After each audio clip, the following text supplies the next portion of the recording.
आज की वीडियो में हम ये 4 चीजें डिस्कस करने वाले हैं। सबसे पहले कि ये डिविडेंड्स और डिविडेंड इन्वेस्टिंग स्ट्रेटेजी होती क्या है। फिर हम ये पता लगाएंगे कि आप डिविडेंड पेइंग स्टॉक्स कैसे ढूंढ सकते हो। फिर मैं आपको इसका एक रियल लाइफ एग्जांपल बताऊंगा कि कैसे आप इसके थ्रू जल्दी फाइनेंशियल फ्रीडम अचीव कर सकते हो। फिर हम इसके प्रोज और कॉन्स को डिस्कस करेंगे। तो सबसे पहले हम ये समझने की कोशिश करते हैं कि ये डिविडेंड्स होते क्या है। तो दोस्तों, स्टॉक मार्केट में 2 टाइप के स्टॉक्स होते हैं। एक होते हैं ग्रोथ स्टॉक्स और दूसरे होते हैं डिविडेंड स्टॉक्स। तो जब भी कोई कंपनी प्रॉफिट अर्न करती है तो उस कंपनी के मैनेजमेंट के पास 2 ऑप्शंस होते हैं। या तो वो प्रॉफिट रिटेन कर ले और उस बिजनेस में री इन्वेस्ट कर दे फ्यूचर अपॉर्चुनिटीज के लिए, जिससे उस कंपनी के शेयर का प्राइस ऊपर जाता है। वरना अगर कंपनी को उस पैसों की जरूरत नहीं है, क्योंकि वो कंपनी के पास ऑलरेडी बहुत सारा कैश जमा हो सकता है और वो उसे कई अच्छी जगह ग्रोथ के लिए इन्वेस्ट नहीं कर पा रही, तो कंपनी ऐसे टाइम में डिविडेंड्स पे करती है। तो इससे हमें ये पता चलता है कि स्टॉक मार्केट से हम एक नहीं बल्कि 2 तरीके से पैसा कमा सकते हैं। एक तो जब आपके स्टॉक का प्राइस इंक्रीज होता है तब, और दूसरा जब आपको वो कंपनी डिविडेंड पे करती है जो डायरेक्टली आपके बैंक अकाउंट में आता है, जिस तरह आपकी सैलरी आपके बैंक अकाउंट में आती है। तो आपको स्टॉक मार्केट से प्रॉफिट कमाने के लिए और मंथली इनकम लेने के लिए बार बार किसी स्टॉक को बाय सेल करने की जरूरत नहीं है। अगर आप किसी अच्छे स्टॉक को एक बार खरीद के होल्ड कर दो तो बिना कुछ काम किए आप प्रॉफिट कमा सकते हो। तो अब हम ये जानते कि आप ऐसे डिविडेंड पेइंग स्टॉक्स ढूंढ कैसे सकते हो। तो दोस्तों, इसके लिए आप कोई भी स्टॉक स्क्रीनर पे जा सकते हो जहां से आपको कंपनी की इन्फॉर्मेशन मिलती है। तो यहाँ पे हम टिकर टेप यूज कर लेते हैं, जिसकी लिंक मैं नीचे डिस्क्रिप्शन में डाल देता हूँ। यहाँ से आप अच्छे स्टॉक्स को फिल्टर कर सकते हो और उसे एनालाइज भी कर सकते हो।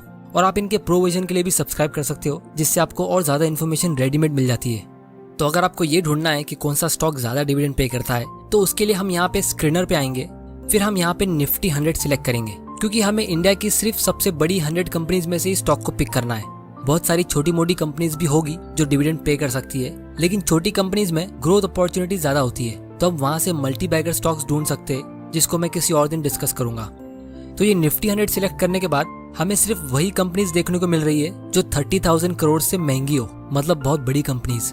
लेकिन इसके साथ में मैं आप लोगों को एक और चीज बता दूं कि बड़ी कंपनी होने का मतलब ये नहीं कि वो बहुत अच्छी और स्टेबल कंपनी होगी। स्टॉक मार्केट में आपको टेक्निकल नॉलेज के साथ कॉमन सेंस भी यूज करना पड़ता है। जैसे अगर हम फिल्टर में डिविडेंड यील्ड सिलेक्ट करेंगे और यहाँ क्लिक करेंगे, तो जो कंपनी सबसे ज्यादा डिविडेंड पे कर रही है वो सबसे ऊपर आ गई है। अब इसका मतलब ये होता है कि कंपनी के शेयर प्राइस के मुकाबले कंपनी कितने रुपए का डिविडेंड पे कर रही है, तो परसेंटेज के फॉर्म में बताया जा रहा है। जैसे अगर कंपनी के शेयर का प्राइस 100 रुपया है और अगर कंपनी 3 रुपए का डिविडेंड पे करती है, तो इससे हमें ये पता चलता है कि इस कंपनी का 3% का डिविडेंड यील्ड है। मतलब आप इसको एक हिसाब से इंटरेस्ट रेट समझ सकते हो कि जितना रुपया आप इन्वेस्ट कर रहे हो उस पे आपको कितना % का इंटरेस्ट मिल रहा है डिविडेंड के नाम पे। तो यहाँ पे सबसे ऊपर कोल इंडिया का नाम है जो 9% का डिविडेंड पे कर रही है। तो अब आप में से कुछ लोग कहेंगे कि यार ये तो बहुत अच्छी बात है, क्योंकि इंडिया में कोई भी एफडी 9% का इंटरेस्ट दे ही नहीं रहा है। आपको मैक्सिमम 6 से 7% का इंटरेस्ट मिलता है। तो सबको एफडी से पैसा निकाल के इन कंपनीज में पैसा डाल देना चाहिए। तो दोस्तों, इसकी वजह ये है कि ये कंपनी के नाम से ही आपको पता चल जाना चाहिए कि ये इतना ज्यादा डिविडेंड क्यों पे कर रही है। क्योंकि ये कंपनी कोल माइन करती है और ये इंडस्ट्री एकदम डिक्लाइनिंग फेज पे है। इलेक्ट्रिसिटी के आने के बाद इनके प्रोडक्ट्स का डिमांड गिरता जा रहा है। ये चीज हम सबको पता है। तो इसीलिए आने वाले 10-15 साल में ये कंपनी कहाँ होगी हमें वो नहीं पता, और इसीलिए इनके शेयर्स को लोग खरीद नहीं रहे, जिसकी वजह से इसका शेयर प्राइस गिरता जा रहा है। तो अगर आपको डिविडेंड के लिए इन्वेस्ट करना ही है, तो इसका मतलब ये नहीं कि आपको आंख बंद करके वो कंपनी चुनना चाहिए जिसका डिविडेंड सबसे ज्यादा है। क्योंकि अगर आप कोई ऐसी कंपनी में भी इन्वेस्ट करते हो जिसका डिविडेंड सिर्फ 1.5% का है, और अगर वो कंपनी अच्छे रेट से ग्रो होती है, तो भी आप लॉन्ग टर्म में बहुत अच्छा प्रॉफिट कमा सकते हो और आप डिविडेंड पे रिटायर हो सकते हो। इस चीज का मैं आप लोगों को एक रियल एग्जांपल दिखाना चाहता हूँ। तो दोस्तों, कुछ महीनों पहले एक आदमी ने ट्विटर पे ट्वीट किया था कि उसके किसी फ्रेंड ने ये इन्फॉर्मेशन शेयर की है कि एक इन्वेस्टर है जिसने 2004 में आईटीसी के 1000 शेयर्स खरीदे थे। फिर उसके बाद उसने उसको सेल नहीं किया और कंपनी ने बहुत बार शेयर स्प्लिट किए, बोनस शेयर्स दिए वगैरह वगैरह, जिसकी वजह से अभी उसके पास 45,000 शेयर्स है। मतलब खरीदे थे सिर्फ 1000 शेयर्स, लेकिन अभी 45,000 शेयर्स है। और पिछले साल 2020 में ये इन्वेस्टर ने 4.5 लाख रुपया कमाया सिर्फ डिविडेंड इनकम पे। और फिर इस आदमी ने ये क्वेश्चन भी पूछा कि क्या कोई इसे कैलकुलेट करके बता सकता है कि 2004 में आईटीसी का शेयर प्राइस कितना था, जिससे हमें पावर ऑफ डिविडेंड्स पता चल सके। तो आप लोगों को मैं इसका डिटेल समझाता हूँ। तो दोस्तों, 2004 में आईटीसी का शेयर प्राइस ऑलमोस्ट 1000 रुपए का था। ये इन्फॉर्मेशन मैंने इस कंपनी की 2004 की एनुअल रिपोर्ट से निकाली, क्योंकि अभी इसका प्राइस बोनस शेयर्स और स्टॉक स्प्लिट की वजह से एडजस्ट कर दिया गया है। अब क्योंकि उस आदमी ने 1000 शेयर्स खरीदे थे, तो इसका मतलब ये है कि उसने ऑलमोस्ट 10 लाख रुपीस इन्वेस्ट किया होगा और अभी उस इन्वेस्टर के पास 45,000 शेयर्स हो गए, क्योंकि ये कंपनी ने बहुत बार शेयर्स को स्प्लिट किया और बोनस शेयर्स गिफ्ट किए, जैसा कि आप इस चार्ट में देख सकते हो। और अगर आपको ये स्टॉक स्प्लिट और बोनस शेयर्स का कॉन्सेप्ट नहीं पता तो मैं इसे आने वाले वीडियोस में डिस्कस कर लूंगा। तो पिछले साल ये कंपनी ने 10 रुपया पर शेयर का डिविडेंड पे किया, जिसका मतलब ये है कि इस इन्वेस्टर को 4.5 लाख का डिविडेंड मिला, बिल्कुल जैसा उस आदमी ने ट्वीट किया था।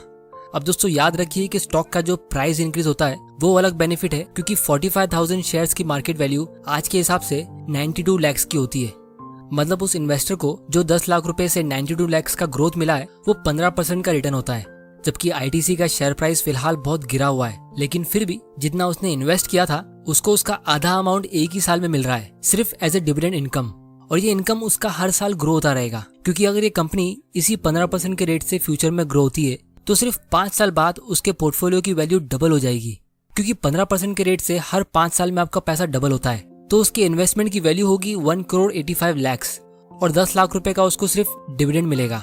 मतलब जितना उसका ओरिजिनल इन्वेस्टमेंट था उतना इनकम ही उसे हर साल मिलता रहेगा। अब दोस्तों ये तो सिर्फ एक वन टाइम इन्वेस्टमेंट था। इमेजिन करो कि इस इन्वेस्टर ने इन 16 साल में और ज्यादा इन्वेस्ट किया होता या अपने डिविडेंड्स को री इन्वेस्ट किया होता तो उसका पोर्टफोलियो कितना बढ़ गया होता। तो दोस्तों अब हम इस स्ट्रेटेजी के प्रोज एंड कॉन्स को डिस्कस कर लेते हैं। तो सबसे पहला और सबसे बड़ा एडवांटेज ये है कि स्टॉक मार्केट से आप अपनी वेल्थ को काफी ज्यादा स्पीड में ग्रो कर सकते हो।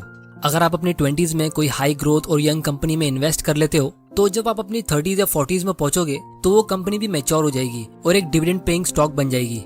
और इंडिया में ऐसी बहुत सारी कंपनीज अभी भी है जो फिलहाल ग्रोथ स्टेज में है और इसीलिए इसमें इन्वेस्ट करने वालों की इनकम भी बहुत ज्यादा हाई रेट से ग्रो होती है।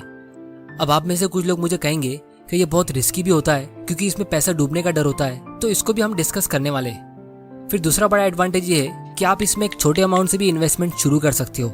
एकदम कम एज में, जैसे 18 साल के होने पे ही आप स्टॉक्स खरीद सकते हो और स्टॉक इन्वेस्टिंग सीख सकते हो। सिर्फ 100 रुपया या 500 रुपए से भी आप इन्वेस्टिंग शुरू कर सकते हो। तो अगर आपको शेयर्स खरीदने के लिए एक इन्वेस्टिंग अकाउंट ओपन करना है तो नीचे डिस्क्रिप्शन की लिंक पे क्लिक करके आप फ्री में अकाउंट ओपन कर सकते हो। फिर तीसरा और सबसे बड़ा एडवांटेज इसमें यह है कि आपको इसमें डाइवर्सिफिकेशन करने मिलता है, क्योंकि रियल एस्टेट में अगर आप 50 लाख रुपए इन्वेस्ट करते हो तो आपको सिर्फ एक ही प्रॉपर्टी खरीदने मिलेगी, लेकिन यहाँ पे आप वही अमाउंट को 10-15 कंपनीज में डाइवर्सिफाई कर सकते हो। और दोस्तों इसके अलावा डिविडेंड्स के और बहुत सारे बेनिफिट्स होते हैं जिसको हम डिटेल में आने वाले वीडियोस में डिस्कस कर लेंगे। अब दोस्तों इसका डिसएडवांटेज सिर्फ एक ही है कि आपको इसके बारे में अच्छी नॉलेज होना जरूरी है, लेकिन मेरे हिसाब से ये एक डिसएडवांटेज नहीं है, क्योंकि कोई भी फील्ड में आपको नॉलेज होना जरूरी होता ही है। फिर चाहे आप रियल एस्टेट में इन्वेस्ट करते हो या गोल्ड में या कोई और स्कीम में। और जिसको भी नॉलेज नहीं होती है वो लोग सबसे बड़ा रिस्क लेते हैं, और जैसे जैसे आपकी नॉलेज इंक्रीज होती है तो आपका रिस्क अपने आप कम होता रहेगा। तो जिस तरह बहुत लोगों को पावर ऑफ कंपाउंडिंग की सही तरीके से पता नहीं होता है, जिसकी वजह से लोग कभी इन्वेस्टिंग करते ही नहीं है, उसी तरह लोगों को ये डिविडेंड के बारे में भी नहीं पता होता है कि स्टॉक मार्केट से आप स्टेबल और एक रेगुलर इनकम भी अर्न कर सकते हो, जिसकी वजह से लोग इन्वेस्टिंग शुरू तो कर लेते लेकिन सही तरीके से उसे कंप्लीट नहीं कर पाते। तो इसीलिए नॉलेज होना मेरे हिसाब से कंपलसरी है।